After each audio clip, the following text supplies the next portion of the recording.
नमस्कार विद्यार्थी मित्र मैत्रिणींनो, करंट अफेअर्स बाय मेघाली या मराठी यूट्यूब चॅनलवरती आपले मनपूर्वक स्वागत. इथे आपण डेली करंट अफेअर्सचे इम्पॉर्टंट 12 क्वेश्चन्स पाहतो, जे तुम्हाला आपल्या येत्या MPSCच्या सर्व एक्झाम्समध्ये, सरळ सेवांमध्ये आणि केंद्रीय परीक्षांमध्ये नक्कीच पाहायला मिळतील. त्यामुळे चॅनलवरती जर तुम्ही पहिल्यांदा आले असाल तर चॅनलला लाईक करा, जास्तीत जास्त विद्यार्थ्यांना हा चॅनल शेअर करा, जेणेकरून सगळ्यांना या चॅनलचा उपयोग होईल आणि सबस्क्राईब करायला विसरू नका. तर पाहूयात आजच्या म्हणजे 30 जानेवारी 2026च्या चालू घडामोडी. कालच्या ज्या काही क्विक टेस्ट आपण घेतली होती त्याचे आन्सर्स पाहून घ्या. तर QS युरोप रँकिंग 2026मध्ये कोणत्या विद्यापीठाने पहिला क्रमांक मिळवला आहे असा प्रश्न होता. तर त्याचे योग्य उत्तर आहे युनिव्हर्सिटी ऑफ ऑक्सफर्डने. आणि 79व्या बाफ्टा 2026 नामांकनांमध्ये सर्वाधिक नामांकनं कोणत्या चित्रपटाला मिळाली? तर ती वन बॅटल आफ्टर अनदर या चित्रपटाला. आणि तिसरा प्रश्न होता जानेवारी 2026मध्ये बॅसिलस सबटिलिस हे कोणत्या राज्याचा राज्य मायक्रोब म्हणून घोषित करण्यात आले होते असा प्रश्न होता. तर त्याचं योग्य उत्तर होते केरळ. तर आजचे प्रश्न आपण सुरू करूयात. प्रश्न पहिला, पार्क म्हणजे park authorisation record keeper app हे काय आहे, म्हणजे कशासाठी आहे? तर याचे योग्य उत्तर आहे पर्याय क्रमांक सी, वाहन परवानगी व सुरक्षा व्यवस्थापन यासाठी हे ॲप आहे. त्याचे महत्त्वाचे पॉईंट्स पहा. पार्क ॲपद्वारे न्यायालयीन संकुलातील वाहन परवानगी व सुरक्षा प्रक्रिया स्वयंचलित करण्यात आलेली आहे हे ॲपद्वारे. आणि CIG सूर्यकांत यांनी न्यायालयीन कामकाजात अधिक कार्यक्षम करण्यासाठी तंत्रज्ञानाधारित सुधारणा जाहीर केल्या आहेत आणि त्यापैकी हा एक निर्णय आहे. पुढील प्रश्न दुसरा, वंदे मातरम कोस्टल सायक्लोथॉन 2026 कोणत्या संस्थेद्वारे आयोजित करण्यात आली आहे? तर याचे योग्य उत्तर आहे पर्याय क्रमांक सी, CISF या संस्थेद्वारे. महत्त्वाचे पॉईंट्स पहा. CISFने वंदे मातरम कोस्टल सायक्लोथॉन 2026चे दुसरे संस्करण आयोजित केलेले आहे. वंदे मातरमच्या 150 वर्षांच्या स्मरणार्थ याचे आयोजन करण्यात आले आहे. तर या वर्षीची सायक्लोथॉन 25 दिवसांची असून सुमारे 6500 किलोमीटर अंतर या दरम्यान पार केले जाणार आहे. आणि याची थीम काय आहे हा महत्त्वाचा पॉईंट आहे. तर सुरक्षित तट आणि सुरक्षित भारत अशी त्याची थीम असणार आहे. पुढील प्रश्न तिसरा, भारत कोणत्या बैठकीचे आयोजन जवळपास 10 वर्षांनी करत आहे? ठीक आहे, तर याचे योग्य उत्तर आहे प्रश्न क्रमांक तिसऱ्याचे पर्याय क्रमांक बी, भारत अरब परराष्ट्र मंत्र्यांची बैठक जवळजवळ 10 वर्षांनी भारत आयोजित करत आहे. महत्त्वाचे पॉईंट्स पहा. भारत 31 जानेवारी 2026 रोजी दुसऱ्या भारत आणि अरब परराष्ट्र मंत्र्यांच्या बैठकीचे आयोजन करणार आहे. म्हणजे दुसरीच होत आहे पण 10 वर्षांनी होत आहे. ठीक आहे, पहिली बैठक ही 2016मध्ये बहारीन येथे झाली होती. आणि भारत अरब परराष्ट्र मंत्र्यांची बैठक 2002मध्ये भारत अरब राष्ट्र संघामधील सामंजस्य करारातून औपचारिक करण्यात आली आहे. या बैठकीत ऊर्जा, सुरक्षा, व्यापार, गुंतवणूक आणि शिक्षण या विषयांवरती विशेष भर दिला जाणार आहे. ठीक आहे, पुढील प्रश्न चौथा, संपूर्णता अभियान 2.0 कोणत्या संस्थेद्वारे सुरू करण्यात आले आहे? तर याचे योग्य उत्तर आहे पर्याय क्रमांक बी, नीती आयोग. महत्त्वाचे पॉईंट्स पहा. नीती आयोगाने संपूर्णता अभियान 2.0 ही 3 महिन्यांची देशव्यापी मोहीम सुरू केली आहे. ही मोहीम 28 जानेवारी ते 14 एप्रिल 2026 या कालावधीमध्ये राबवली जाणार आहे. या अभियानाचा उद्देश काय आहे? तर आकांक्षी जिल्हे व आकांक्षी ब्लॉकमधील महत्त्वाच्या विकास निर्देशांकाचे 100% कव्हरेज साधणे हा त्याचा उद्देश आहे. प्रश्न पाचवा, कर्मचारी नामांकन अभियान 2025 कोणत्या कालावधीमध्ये लागू आहे? कर्मचारी नामांकन अभियान 2025. तर याचे योग्य उत्तर आहे पर्याय क्रमांक बी, 1 नोव्हेंबर 2025 ते 30 एप्रिल 2026 असा त्याचा कालावधी असणार आहे. त्याचे महत्त्वाचे पॉईंट्स पहा. कर्मचारी नामांकन अभियान 2025 नियोक्त्यांना EPF बाहेर राहिलेल्या पात्र कर्मचाऱ्यांना स्वेच्छेने नोंदणी करण्याची संधी यामध्ये देते आणि ही योजना 1 नोव्हेंबर 2025 ते 30 एप्रिल 2026 या 6 महिन्यांच्या कालावधीमध्ये लागू आहे आणि या अभियानामुळे अधिक कर्मचारी सामाजिक सुरक्षा व्यवस्थेच्या कक्षेत येतील व कामगार क्षेत्र अधिक औपचारिक होईल. तर मला एक म्हणायचं होतं की जी क्विक टेस्ट आहे ना ती यासाठी दिलेली आहे की आपल्याला जे प्रश्न आपण करतोय मेमराईज ते आठवतात का यासाठी आपण स्वतःचीच एक क्विक टेस्ट घेतल्यासारखं आहे. त्यामुळे ॲटलिस्ट तुम्ही प्रयत्न करा की त्याची उत्तरं देण्याचा आणि स्वतःचीच टेस्ट घेऊ शकता तुम्ही 5 मिनिटामध्ये की आपण आत्ता केलेले प्रश्न आपल्याला लगेच आठवतात का.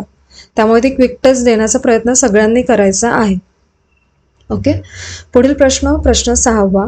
शांती अधिनियम मुख्यत्वे कशासाठी अधिनियमित करण्यात आलेले आहे.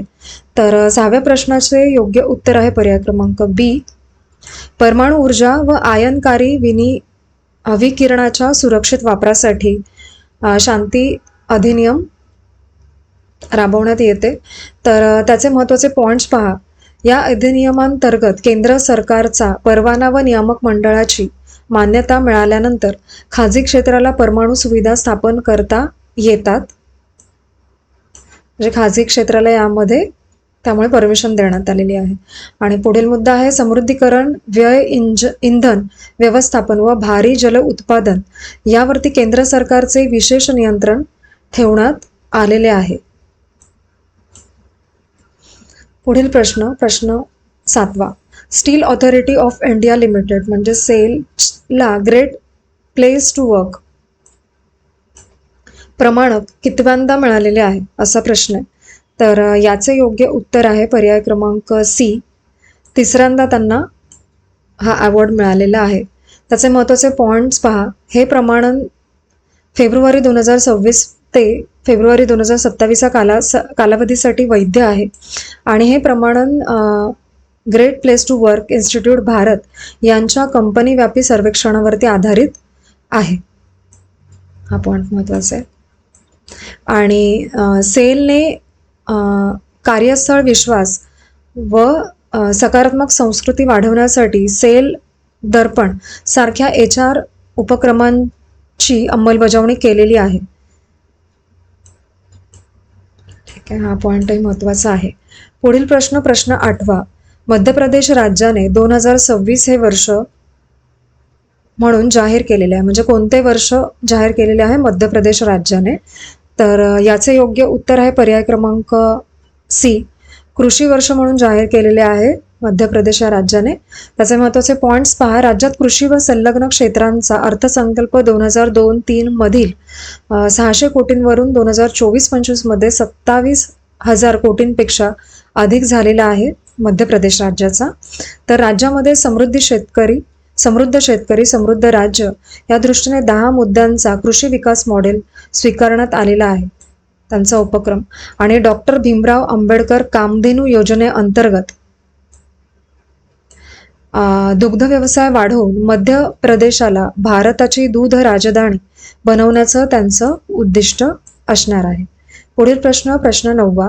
ITER हा प्रकल्प कोणत्या ऊर्जेशी संबंधित आहे असा प्रश्न आहे. तर 9व्याचं उत्तर आहे पर्याय क्रमांक डी. अणुसंलयन म्हणजे फ्युजन ऊर्जा याच्याशी संबंधित आहे. महत्त्वाचे पॉईंट्स पहा. ITER हा जागतिक संलयन ऊर्जा प्रकल्प असून स्वच्छ ऊर्जेसाठी महत्त्वाचा मानला जातो आणि भारत आणि युरोपियन युनियन शांततामय अणुऊर्जेच्या वापरासाठी सहकार्य करण्याचा निर्णय यामध्ये घेतलेला आहे. भारत EU व्यापक धोरणात्मक अजेंडा 27 जानेवारी 2026 रोजी शिखर परिषदेनंतर जाहीर करण्यात आला. पुढील प्रश्न 10वा. मायकेल नोप्स भारताच्या पुरुष हॉकी संघाचे माजी प्रशिक्षक यांचे अलीकडे निधन झाले. त्यांचे वय किती होते. तर याचे योग्य उत्तर आहे पर्याय क्रमांक सी. 72व्या वर्षी. महत्त्वाचे पॉईंट्स पहा. मायकेल नोप्स हे ऑस्ट्रेलियाचे माजी आंतरराष्ट्रीय हॉकी खेळाडू व प्रशिक्षक होते. त्यांनी 1979 ते 1985 दरम्यान ऑस्ट्रेलियासाठी 76 आंतरराष्ट्रीय सामने खेळले आहेत आणि 2008 बीजिंग ऑलिम्पिकसाठी पात्र न ठरलेल्या भारताच्या संघाचे प्रशिक्षक म्हणून त्यांनी 2011 मध्ये पदभार स्वीकारला. आणि भारताव्यतिरिक्त मायकेल नोप्स हे जपानच्या हॉकी संघाचे देखील प्रशिक्षक म्हणून त्यांनी काम पाहिलेले आहे. पुढील प्रश्न 11वा. उत्तर प्रदेश सरकारने कॅशलेस वैद्यकीय उपचार योजना कोणासाठी मंजूर केलेली आहे? तर याचे योग्य उत्तर आहे पर्याय क्रमांक सी. शिक्षक, शिक्षकेतर कर्मचारी व त्यांचे अवलंबित्व यांच्यासाठी उत्तर प्रदेश सरकारने. महत्त्वाचे पॉईंट्स पहा. या निर्णयाचा लाभ सुमारे 15 लाख शिक्षक व शिक्षकेतर कर्मचाऱ्यांना होणार आहे. ही योजना सरकारी तसेच खाजगी रुग्णालयांमध्ये लागू असणार आहे. आणि PM जन आरोग्य योजना किंवा मुख्यमंत्री जन आरोग्य अभियानात आधीच समाविष्ट असलेले कर्मचारी या योजनेस अपात्र आहेत. पुढील प्रश्न 12वा आणि आजच्या लेक्चरमधला शेवटचा प्रश्न. नागालँडमध्ये नुकतीच शोधण्यात आलेली नवीन वनस्पती प्रजाती कोणती आहे? तर याचे योग्य उत्तर आहे पर्याय क्रमांक बी.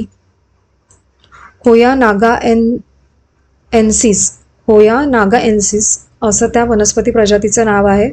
महत्त्वाचे पॉईंट्स पहा. हा शोध नागालँड विद्यापीठाच्या संशोधकांनी केला असून संशोधनाचे नेतृत्व ग्याती याम यांनी केले व्यक्ती आहे ते. आणि ही वनस्पती फेक जिल्ह्यातील काउन्हो कम्युनिटी राखीव जंगलात आढळते. जिल्हा आणि हे राखीव जंगल आहे. या संशोधनाचे निष्कर्ष क्यू बुलेटिन या आंतरराष्ट्रीय वनस्पती शास्त्रीय जर्नलमध्ये प्रकाशित झाले होते. त्यामुळे हा महत्त्वाचा शोध ठरतो. तर आजचे आपले 30 जानेवारीचे डेली करंट अफेअर्स पाहून झालेले आहेत. क्विक टेस्टचे प्रश्न पाहायचेत आणि उत्तर देण्याचा प्रयत्न करायचा तुम्ही सगळ्यांनी. तर प्रश्न असा आहे पहिला की वंदे मातरम कोस्टल सायक्लोथॉन 2026 कोणत्या संस्थेद्वारे आयोजित करण्यात आली आहे? पर्याय इथे दिलेले आहेत. प्रश्न दुसरा, संपूर्णता अभियान 2.0 कोणत्या संस्थेद्वारे सुरू करण्यात आले? याचे देखील पर्याय आहेत. आणि पुढील प्रश्न, स्टील ऑथॉरिटी ऑफ इंडिया लिमिटेडला ग्रेट प्लेस टू वर्क प्रमाणन कितव्यांदा मिळाले आहे? तर आजचे आपले लेक्चर पाहून झालेले आहे. तुम्ही हे लेक्चर शेवटपर्यंत पाहिलेत त्याबद्दल थँक्यू सो मच.